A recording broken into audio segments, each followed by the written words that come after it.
विधायिका को क्या लगातार कोई कार्यपालिका अपमानित कर सकता है, ये तो सवाल है।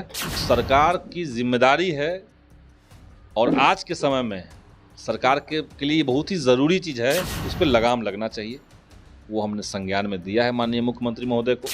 फरमान जो है वो जो गलत फरमान है वो तो गलत हम कह रहे हैं, विद कर रहा है, किसी के ऊपर कार्रवाई कर रहा है, सोकौज दे रहा है, तो ये तानाशाही है, गलत है, इसका तो विरोध हम कर रहे हैं। क्या लग रहा है कुछ नियोजित शिक्षक को राजकर्मी का दर्जा मिले, इसके लिए लगातार सीपीएमएल के विधायक मांग कर रहे थे, उन्हें राजकर्मी का दर्जा मिलना चाहिए। संदीप सौरभ भी लगातार आवाज़ उठा रहे थे, क्योंकि जिस तरह से बीपीएससी के थ्रू बहाली निकली उसमें कहा गया कि राजकर्मी का दर्जा मिलेगा, लेकिन जो शिक्षक लगातार 15-20 साल से पढ़ा रहे हैं, नियोजित है, उन्हें डायरेक्ट राजकर्मी का दर्जा मिले। इसी पर बात करने के लिए हमारे साथ खुद संदीप सौरभ हैं।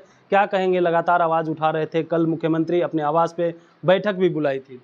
एक बातचीत जो कल हुई और जो तर्क हम लोग बहुत पहले से दे रहे थे कि आप नियोजित शिक्षकों को बगैर अपमानित किए, बगैर उनको परेशान किए भी बिहार में क्वालिटी एजुकेशन को इंश्योर करवा सकते हैं, इसके पक्ष में जो बातें हम लोग पहले से हम लोग कह रहे थे, उसी बात को कल कहा गया और सरकार ने बहुत पॉजिटिवली उसको लिया है और हमें उम्मीद है कि सरकार सकारात्मक तरीके से इस दिशा में आगे बढ़ेगी।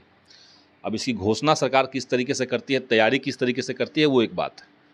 क्या लग रहा है कब तक जो है शिक्षकों को मिल जाएगा राजकर्मी का दर्जा? राज्यकर्मी का दर्जा का जो प्रक्रिया है, चूँकि देखिए इस संबंध में कोर्ट के भी कुछ रूल्स हैं, कुछ गाइडलाइन हैं।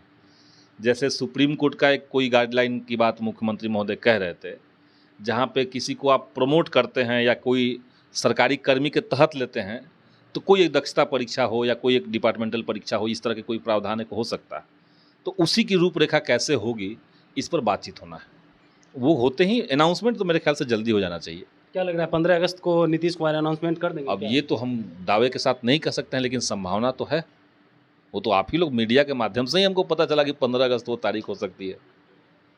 सवाल ये भी है, इन दिनों जिस तरह से के पाठक और चंद्रशेखर के बीच जो है तू में चलते रहता है, लगातार 27 दिनों से जो है कि चंद्रशेखर अपने ऑफिस नहीं जाते हैं, तो इसको लेकर के भी कुछ बातचीत हुई है? अब तो ऑफिस जाने लगे हैं, लेकिन हमको लगता है कि, और ये मैंने विधानसभा के अंदर भी कहा है, हमारी पार्टी ने भी विधानसभा के अंदर और बाहर भी हमने कहा है कि जब कार्यपालिका में और विधायिका में कोई कॉन्फ्लिक्ट होता है तो सरकार की जिम्मेदारी है और आज के समय में सरकार के लिए बहुत ही ज़रूरी चीज़ है कि आप अपना मंतव्य स्पष्ट कीजिए।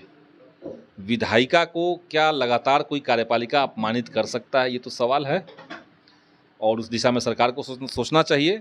बहरहाल कल की बैठक में जो बात हुई है कि शिक्षा विभाग के किसी भी अधिकारी की तरफ से अगर गलत तरीके से शिक्षकों का या किसी का भी लोकतांत्रिक अधिकारों की अवहेलना की जाती है तो उस पर लगाम लगना चाहिए। वो हमने संज्ञान में दिया है माननीय मुख्यमंत्री महोदय को और हमें लगता है कि वो इसको पॉजिटिवली देखेंगे।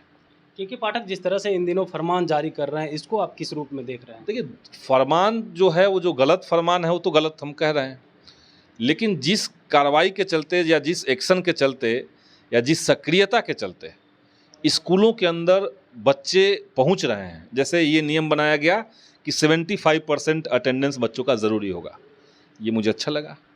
ये नियम बनाया गया कि सारे टीचर्स टाइम पे पहुंचेंगे, ये अच्छी बात है। इसके लिए कोई टीचर संघ भी मना नहीं कर रहा है, सब कह रहे हैं कि हम तो पढ़ाना चाहते हैं। उस तरह का इन्वायरमेंट तो सरकार पैदा करे।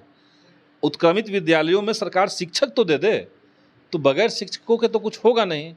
तो इसलिए जो पॉजिटिव हो रहा है उसको हम पॉजिटिव कर रहे हैं, लेकिन जहां तानाशाही का रूप ले लेगा, जैसे एग्जाम्पल के लिए, जैसे मैं बता रहा हूं कि अभी जो गर्दनीबाग में 11 तारीख को आंदोलन हुआ, अब उस आंदोलन के लिए लिखित परमिशन लिया गया था और गर्दनीबाग में हम 9 से 4 आंदोलन करेंगे, इसके लिए लिखित में परमिशन लिया गया।